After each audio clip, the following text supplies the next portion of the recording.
Sisikapin pa ng administrasyon ni Pangulong Ferdinand R. Marcos Jr. ang paggawa ng mga hakbang para mahikayat ng mga negosyante na mamuhunan sa Pilipinas.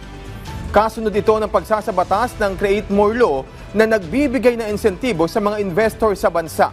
Ipinatutupad na rin ang tax refund sa mga foreign tourist upang makahikayat na bumisita sa Pilipinas at lumago pa ang ekonomiya ng bansa.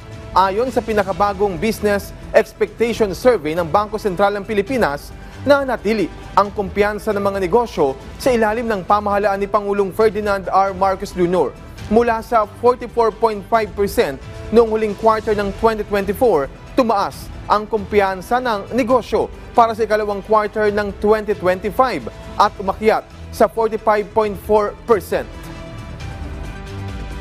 Maganda pong pangitain po yan. Maganda po na nakikita po na dumadami pa rin po ang may tiwala sa ating pamahalaan, sa ating administrasyon para ang mga investors po ay maglaan ng kanilang mga investment sa ating bansa. Maganda pong balita yan. We will try our best. The administration will try its best to maintain that status or to be better than that so that we can encourage more investors to invest in our country.